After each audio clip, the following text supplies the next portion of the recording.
माननीय खड़गे जी ने कल एक विषय कहा था कि साइंटिफिक होने की बात करनी चाहिए। श्री राम जन्मभूमि का जो मंदिर बना है ना, उसमें एक बड़ा साइंटिफिक एंगल आया कि रामनवमी के दिन उनके मस्तक के ऊपर सूर्य तिलक होगा, कि अर्थ का जो एंगल होगा सूर्य के साथ उस पर्टिकुलर दिन कैसे होगा। तो इसमें 3 इंस्टीट्यूट ने काम किया।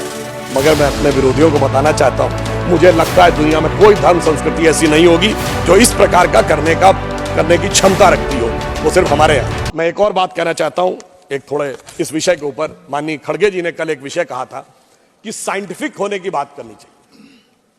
जब हम साइंटिफिक की बात करते हैं तो मैं याद दिलाना चाहता हूं, श्री राम जन्मभूमि का जो मंदिर बना है ना, उसमें एक बड़ा साइंटिफिक एंगल आया है। वो क्या है कि रामनवमी के दिन उनके मस्तक के ऊपर सूर्य तिलक होगा।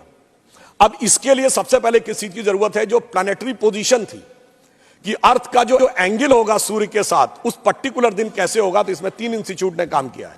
इंस्टीट्यूट ऑफ एस्ट्रोफिजिक्स बेंगलोर ने, जिसने उस पूरे एस्ट्रोनॉमिकल कैलकुलेशन को सटीक ढंग से किया है। दूसरा है central building research institute Roorkee, जिसने कि उसकी व्यवस्था बनाने का काम किया। और तीसरी एक प्राइवेट कंपनी है जिसने वो कॉन्वेक्स लेंसेस के थ्रू कैसे वो अंदर आएगा और ठीक उसी बिंदु के ऊपर उस दिन केंद्रित होगा, ये व्यवस्था की है।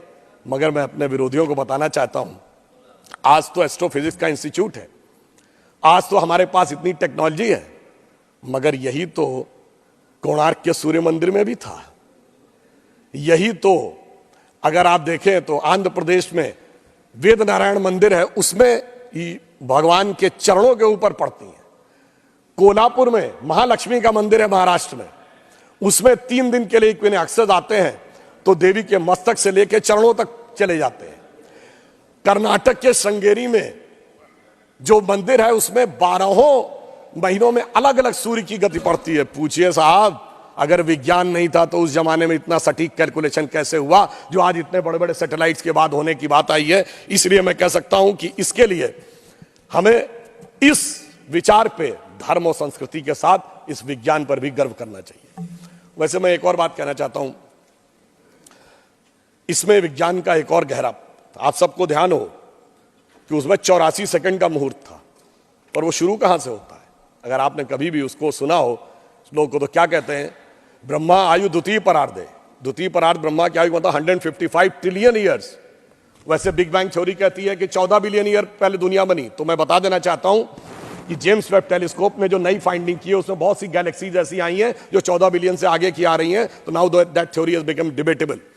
फिर वहां से आते हैं श्वेत वाराह कल्पयानी 1.97 बिलियन ईयर्स। फिर आते हैं वैवस्वत मनवंतरे, फिर आते हैं कलयुग यानी 5125 ईयर्स।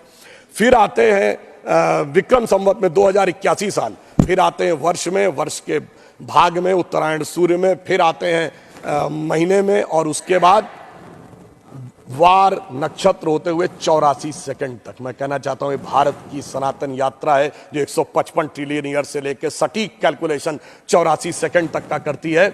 मुझे लगता है दुनिया में कोई धर्म संस्कृति ऐसी नहीं होगी जो इस प्रकार का करने की क्षमता रखती हो, वो सिर्फ हमारे यहाँ। मगर उसके बाद भी माननीय सभापति महोदय, मैं कहना चाहूंगा कुछ लोगों को, और इस बारे में दुनिया के सबसे बड़े कॉस्मोलॉजिस्ट कार्ल सैगन, जिसने first man made object Voyager जो सोलर सिस्टम के बाहर गया है उसका जो मैसेज है कंपोज किया है, उसने लिखा है, उसका वीडियो कोई जाके चेक कर सकता है। Now only the ancient calculation of Hindus matches with the modern scientific calculation, cosmological calculation.